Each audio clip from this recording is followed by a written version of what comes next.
Hola, bienvenidos de nuevo. Soy el doctor Carlos Waldo, soy médico internista y este es mi canal Enseñando Medicina Interna. El día de hoy toca subir un video acerca de actualidades en la medicina en donde reviso algún artículo de interés, algún artículo reciente o algunas guías nuevas y como por ejemplo esta que sufrió una actualización de una manera reciente del American Gastroenterological Association acerca de los fármacos vasoactivos y albúmina en la cirrosis. Me gustaría tocar los puntos que a mi parecer son los más importantes que abordan estas guías y hablar un poquito acerca de la evidencia que se tiene al respecto para poder o que tomaron en cuenta para darnos este tipo de recomendaciones. A manera de introducción, pues obviamente ya todos sabemos y aquellos pacientes, aquellos médicos que están en contacto y que tratan de manera constante a los pacientes con insuficiencia hepática o cirrosis, que la hemorragia, la citis, la peritonitis bacteriana espontánea, el síndrome hepatorrenal y la lesión renal aguda son tres complicaciones bien descritas en la cirrosis. Y el uso de los medicamentos vasoconstrictores nos ayudan sobre todo porque reducen la presión portal y se utilizan para controlar la hemorragia por varices esofágicas. En cambio, la albúmina intravenosa aumenta el volumen sanguíneo arterial eficaz y se utiliza en pacientes con peritonitis bacteriana espontánea sometidos a paracentesis. En combinación, estos medicamentos pueden revertir el síndrome patorrenal y estas actualizaciones de las prácticas clínicas de la AGA describen las mejores prácticas para el uso de fármacos vasoactivos y albúmina intravenosa en el tratamiento de estas tres afecciones. Entonces, estas son las guías que les estoy comentando. Se publicaron en enero del 2024, entonces son relativamente recientes. Se denominan actualizaciones de la práctica clínica de la AGA sobre el uso de fármacos vasoactivos y albúmina intravenosa en la cirrosis. Y es una revisión de expertos. En total tienen 12 consejos de mejora práctica. Eh, si han visto algunos otros videos míos acerca o que hablo sobre diferentes guías, actualizaciones o implementaciones de nuevas guías, generalmente hablo sobre el tipo de metodología que se utilizan en las guías para darnos una recomendación muy puntual en estas guías. Sin embargo, estas guías de la AGA no nos dan una recomendación ni un nivel de evidencia y por eso yo creo que ponen específicamente en el título revisión de expertos.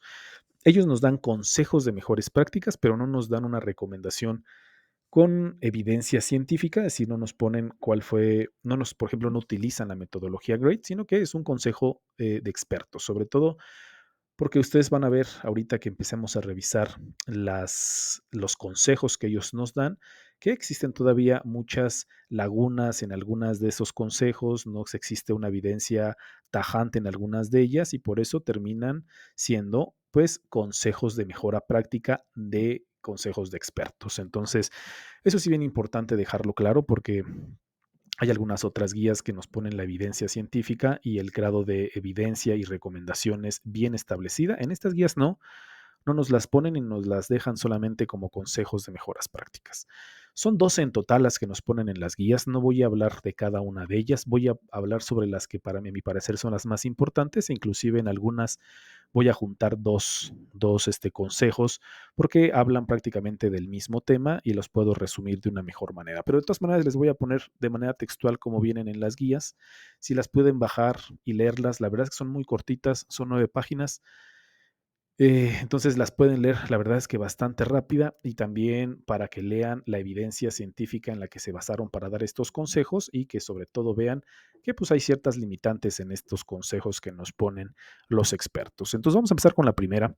Los fármacos vasoactivos deben iniciarse tan pronto como se sospeche un diagnóstico de hemorragia por varices, preferiblemente antes de la endoscopía y deben continuarse durante 2 a 5 días para prevenir un nuevo sangrado. Entonces, así es como vienen las guías, así es como nos ponen el consejo. Les estoy poniendo dos de los primeros consejos que aparecen en las guías, porque lo que yo puse prácticamente resume los dos consejos que nos ponen. Y es que hay que recordar que las varices hemorrágicas representan aproximadamente el 70% de todas las hemorragias gastrointestinales superiores en pacientes con cirrosis. Entonces, los objetivos del tratamiento van a ser varios. En primer lugar, la hemostasia inicial del paciente que llega sangrando. Dos, la prevención del sangrado o resangrado temprano después de algún tipo de procedimiento que se le practica al paciente. Y por último, pues la reducción en la mortalidad intrahospitalaria, sobre todo a las 6 semanas, es en la mayoría de los estudios que se han realizado. Esos son los objetivos. Entonces, la hemostasia inicial, evitar el resangrado y disminuir la mortalidad en este tipo de pacientes. Entonces, a manera de contexto sobre cuáles son las evidencias que tenemos en este tipo de pacientes, sí es importante recalcar que las guías son un poco ambiguas en este sentido, sobre todo en el uso, en la temporalidad del uso de los medicamentos vasoactivos o vasopresores. Nos ponen un tiempo de 2 a 5 días para prevenir resangrados tempranos. Los datos actuales son insuficientes para respaldar una recomendación concreta sobre la duración óptima del tratamiento con fármacos vasoactivos. Varios ensayos controlados aleatorizados sugieren que la duración del tratamiento hasta 2 días puede no afectar la tasa de resangrado, pero los estudios están limitados por el tamaño pequeño de la muestra. Entonces, es lo que les comentaba. Entonces, esta recomendación o este consejo de la mejor práctica nos comentan, puedes iniciar en el momento en el que nosotros sospechamos que el paciente con cirrosis llega sangrando, iniciar el medicamento vasoactivo y continuarlo hasta 2 a 5 días después de que se realizó el procedimiento endoscópico.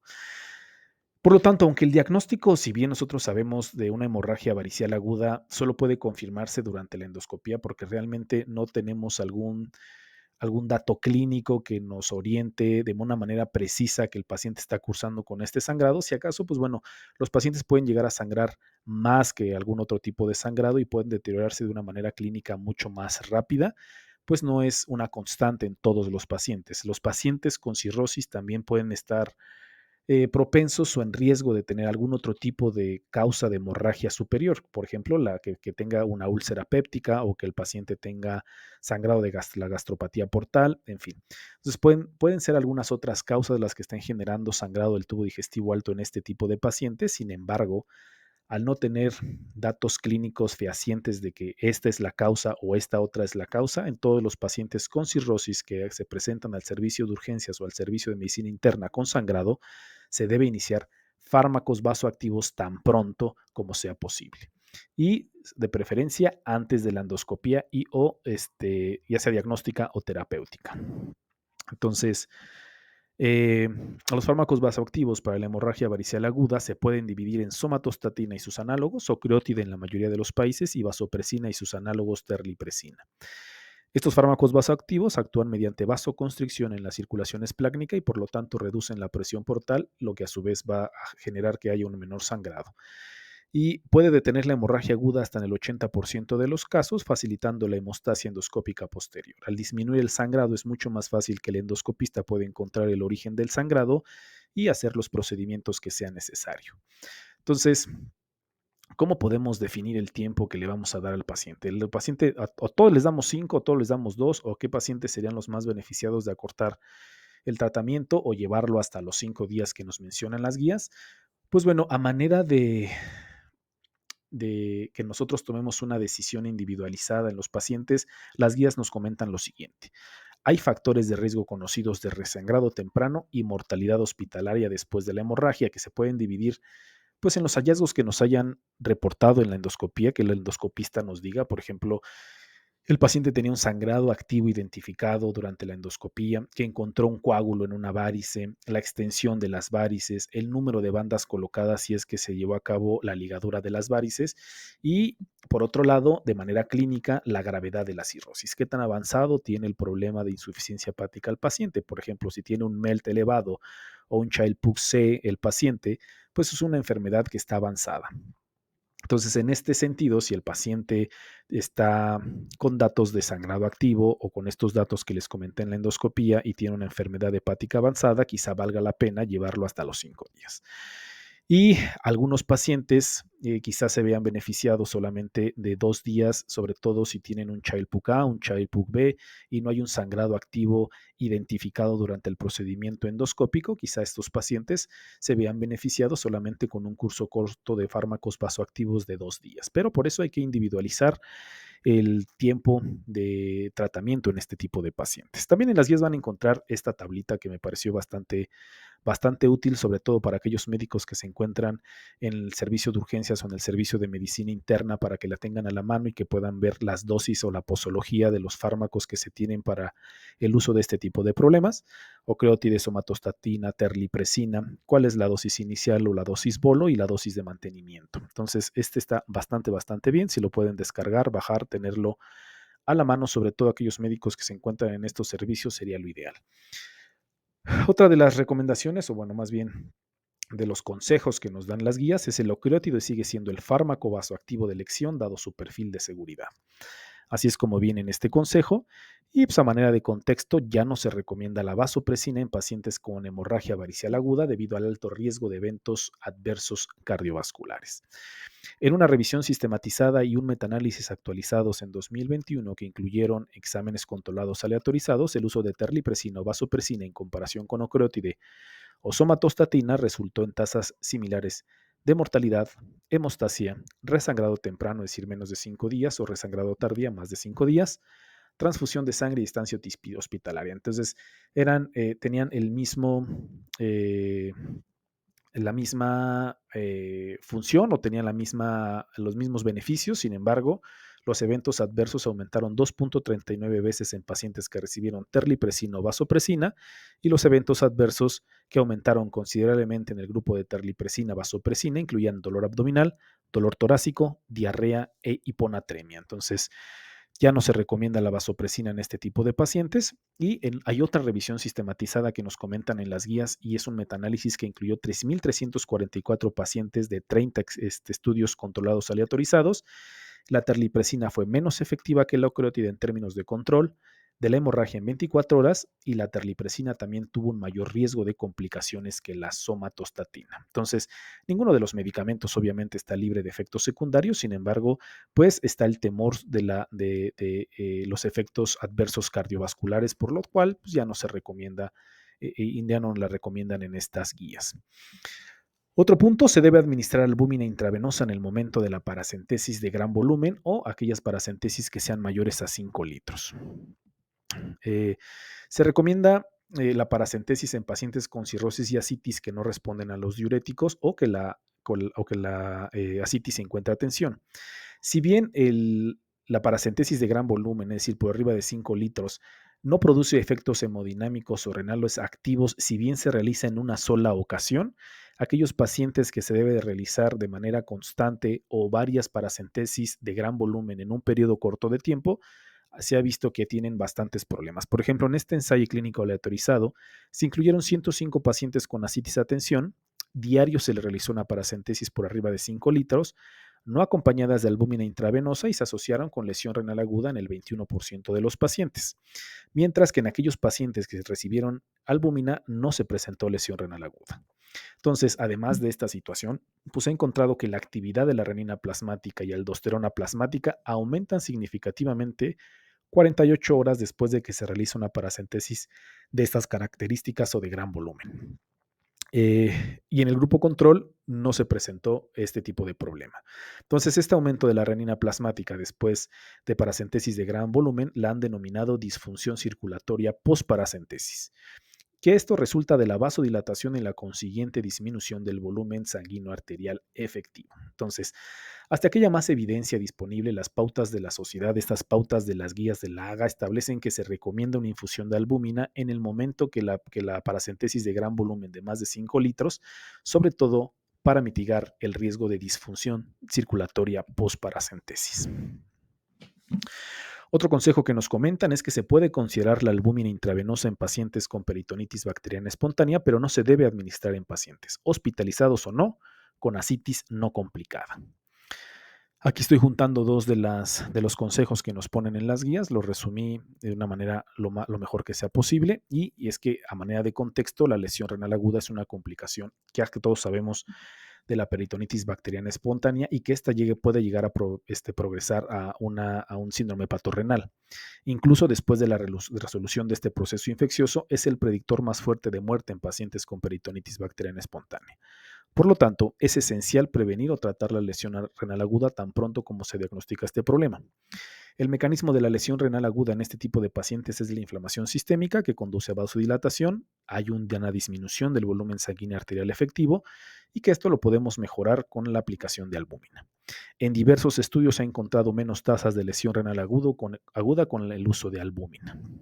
Entonces, debido a que las guías de la sociedad nos comentan que la evidencia obtenida o los consejos que nos dan está por la evidencia obtenida de estudios controlados y aleatorizados, Las recomendaciones son que los pacientes con peritonitis bacteriana espontánea deben recibir albúmina intravenosa, 1.5 gramos el día 1 y 1 gramo por kilo de día al día 3, además de antibióticos, especificando que los pacientes con lesión renal aguda y o ictericia tienen más probabilidades de beneficiarse de albúmina. Aún no existe. Entonces, esto está bien establecido. Lo de la albúmina está bien establecido para la utilización de pacientes que tienen paracentesis de grandes volumen por arriba de 5 litros, en aquellos pacientes que tienen peritonitis bacteriana espontánea y en aquellos pacientes que tienen lesión renal aguda.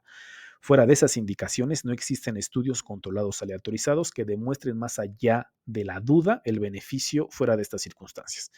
Entonces, todavía existen algunos estudios que se están realizando para determinar la población exacta de pacientes ambulatorios hospitalizados que se podrían ver beneficiados, pero hasta ahorita las únicas indicaciones para la utilización de albúmina son estas que les estoy comentando.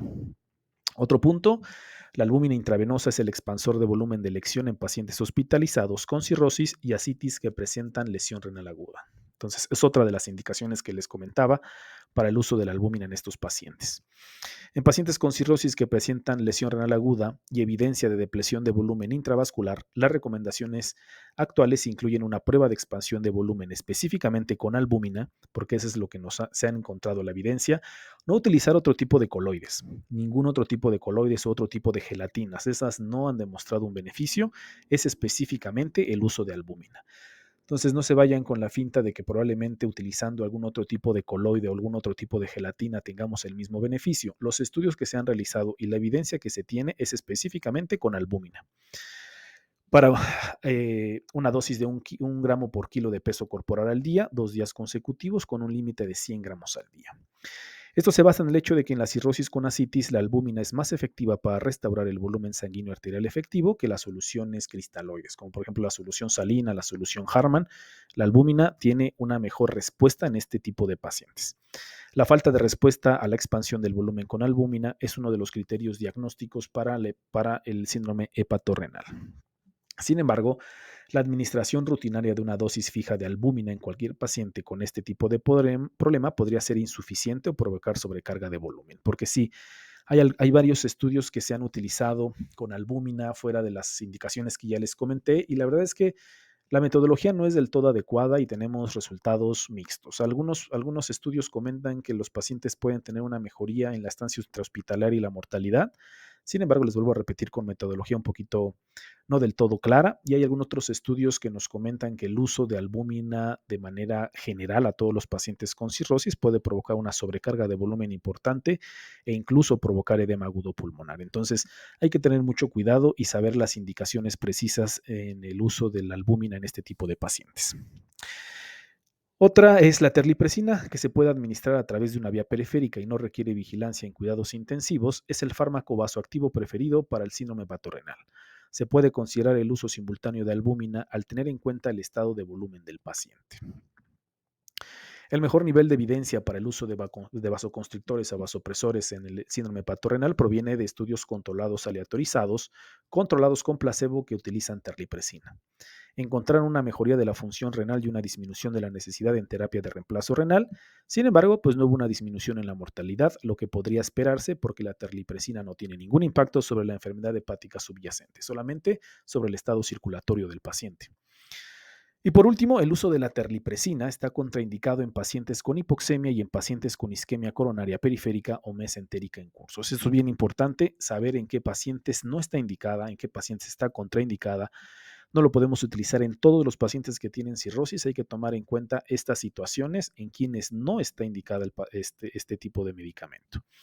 Entonces, la terlipresina está contraindicada en pacientes con enfermedad vascular significativa conocida. Es poco probable que los pacientes con una creatinina sérica mayor a 5 se beneficien y no se recomienda el tratamiento con terlipresina. En el ensayo CONFIRM hubo un aumento en la tasa de insuficiencia respiratoria, 14 versus 5% en placebo, y muerte relacionada con insuficiencia respiratoria, 11 versus 2% en placebo. Es necesario el uso prudente de albúmina antes y durante el tratamiento con la terlipresina. En pacientes con síndrome hepatorrenal no debe administrarse tampoco la terlipresina si la saturación de oxígeno del paciente está por debajo del 90%. Entonces, estas son las recomendaciones a grandes rasgos. Traté de resumirla lo más posible. La verdad es que son recomendaciones bastante puntuales, bueno, consejos bastante puntuales sobre el uso de estos dos medicamentos, los fármacos vasoactivos y el uso de albúmina. Si ustedes cuentan con estos medicamentos o estos fármacos en el hospital, poder saber en qué momentos, a qué dosis, cuánto tiempo se deben utilizar, y no en todos los pacientes con cirrosis. Creo que son guías que nos van llevando de la mano. La verdad es que si las pueden leer estaría excelente. Les vuelvo a repetir, son guías muy pequeñitas que las podemos revisar de manera muy rápida. Les dejo de todas maneras el enlace en la descripción del video por si les quieren dar una checadita, pero creo que sí vale mucho la pena. Espero que les haya gustado, espero que haya sido en su beneficio, sobre todo para la práctica clínica y para el beneficio de sus pacientes. Si ustedes conocen a alguien que le interese este tipo de información, por favor, compártanla.